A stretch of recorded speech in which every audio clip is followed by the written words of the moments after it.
Ready ka na ba magkaroon ng bahay this 2025?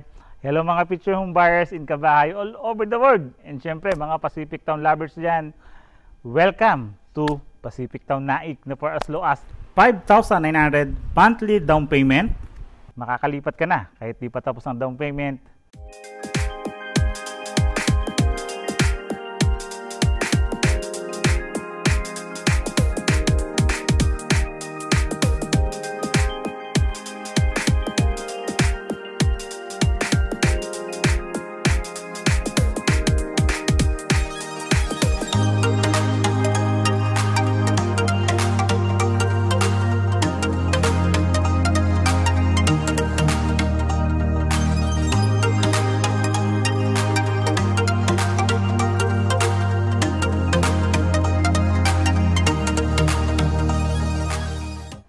Hello again, this is Randy Salvador, of course my wife si Julian Salvador, this 2024.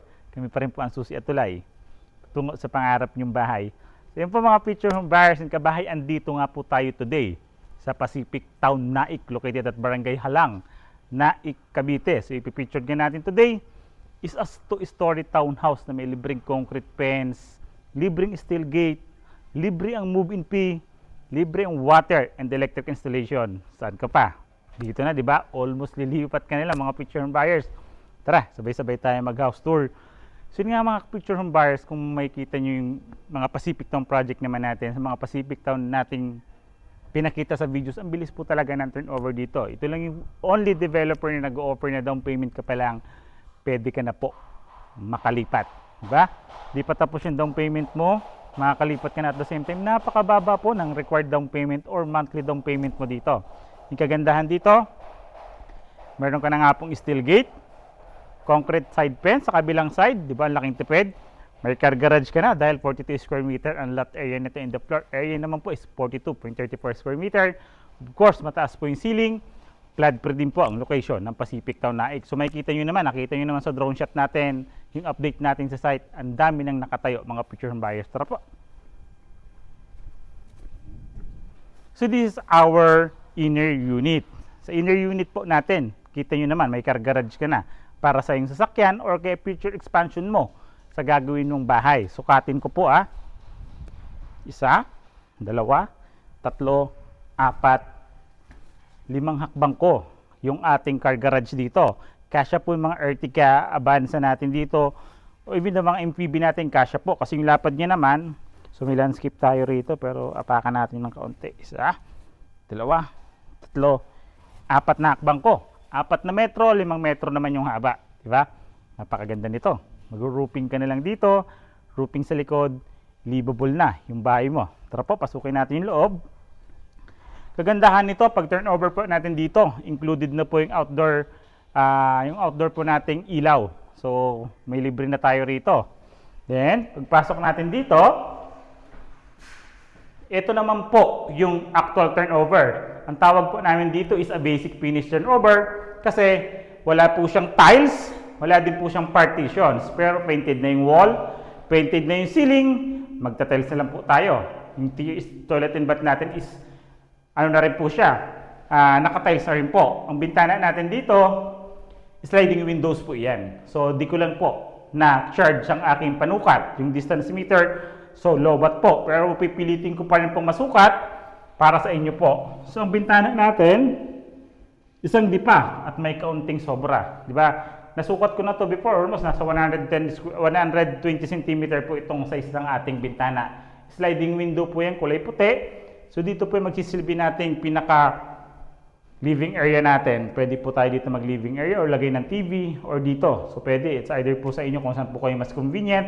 Yung mga outlets po natin is included na rin during the turnover. May outlet ka na, libre pang what electric installation mo. Libre pa ang move-in fee mo. Di ba? So dito, pagpasok ay sukatin ko pala ang ating pinaka living area. 1, 2, 3, 4 na hakbang ko po yan. Yung haba niya naman, 1, 2, 3, 4 din po. May 4 na outlets din po tayo rito sa baba. Pintuan natin, solid wood po yan. Maganda na rin yung doorknob natin. At the same time, yung kulay niya, napaka-elegante ng kulay. Napaka-modern. Tara po. Ito naman po yung ating pinaka-service area. Dito na rin po located yung ating kitchen countertop. Which is mas okay siya kasi hindi na natin siya i-relocate or ililipat pa ng orientation. Dati kasi andito yan. So ngayon, nandiyan na po siya. Naka-granite tiles, stainless sink and cabinet na rin tayo.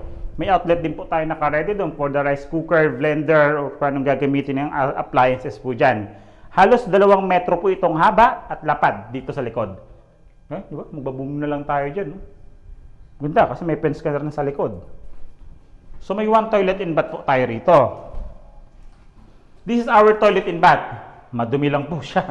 Pero lalagay ko lang po sa screen. So naka-tiles na rin po ito, complete accessories. May lavatory, water closet, shower head, faucet, soap holder, then tissue holder po. Then naka-tiles na po yung kalahati. Hanggang dito po yung tiles ng CR natin. Then ground, yung floor natin is naka-tiles na rin po siya. Ang pintuan natin is plastic PVC type. Yung hamba natin is a plastic PVC din po.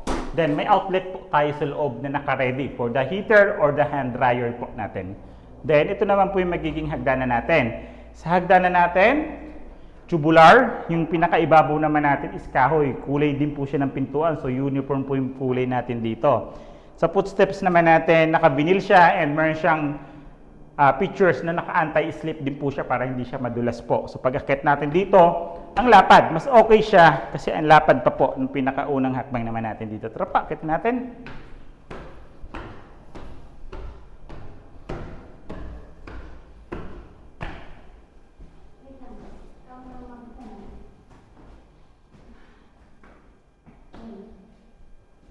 Welcome to second floor, mga future home buyers and kabahay and Pacific Town lovers. Ito naman po yan. Provision po ito for 2 bedrooms and 1 study room. So pwede tayo maglagay ng 2 bedroom and study room po dito kasi may space pa tayo nakapapasok po doon sa kabilang side. Dito kung makikita yung ceiling natin is naka-drywall na po yan. Painted na nga po yung wall. And kung magpa-partitions po tayo rito, meron na po tayong mga outlets ay nakakasingaw din yung bintana ay kwarto. Then same po siya, merong mga outlets for aircon natin. So naka-ready na rin po yung outlet for the aircon. Electrical switches, kasama na rin po yan. Diba? Naka-ready na rin. So ito yung space dito sa sulok na pwede natin gawing study room. Kasi yung haba niya isa, dalawat kalahati. Yung haba niya. Yung lapad niya isa, 2. So pwede talaga isang single bed po. Kasya po dito yung isang single bed. Kasi kung dito tayo maglalagay ng bedroom, tayo yung bedroom ha. 1, 2, 3, 4, 5.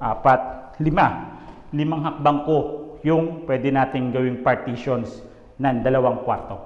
Diba? Sliding window, partitions, parehas po siya. Nakakasingaw and parehas po siya. May source of natural light. Kahit po doon yung isang single bed natin, kung maglalagay tayong isang bedroom, may sliding window din po siya. Kung makikita nyo rin to, isa sa maganda rin, pag-akit natin sa may hagdanan, meron tayong 2 awning type window. Sa ilalim natin, glass. Ano bang silbi niya? Siyempre, ventilated and source of natural light tuwing umaga. So kahit di na tayo mag-ilaw tuwing umaga, tuwing alas 6 ng gabi, alas 5 ng gabi, kasi may liwanag pa tayo nanggagaling dito. Magkano na nga ba si Pacific Town Naik ngayon? Tara po, pag-usapan natin. Ayan po, ready na nga ba kayo na magkaroon or tuparin ang ating dream house goal sa 2025 dito sa Pacific Town Naik? Diba? Ang laking tipid dito. Pre-move-in fee, free water and electric installation, napakaganda. Free fence, free steel gate, almost livable na yung bahay natin. At the same time, kayo pa makasusunod dahil wala pa siyang tiles. Diba? Ang ganda niya. So yung sample computation niya po, andito sa side. Yan. From total contract price, reservation, down payment, monthly amortization, and the required income. Andito po siya. Welcome po lahat ng Pag-ibig members dito na nangangarap magkaroon ng bahay. Virtual assistant, freelancer, OFW, seafarer, and the local employed and the government employee. Welcome po kay Pacific Town, mga future buyers. Yung mga contact numbers naman namin, naka-flash po siya dito sa screen, and our social media accounts, naman po siya sa comment natin in the description. And kung ngayon pa lang po kayo napapadalaw sa aming YouTube channel, like, subscribe, and pindutin nyo na rin po yung bell button para updated kayo sa mga bagong videos namin katulad nito. Again, I'm Randy Salvador. Of course, my wife, si Julian Salvador. This 2024, kami pa rin po ang susi at tulay tungo sa pangarap yung bahay. Bye-bye!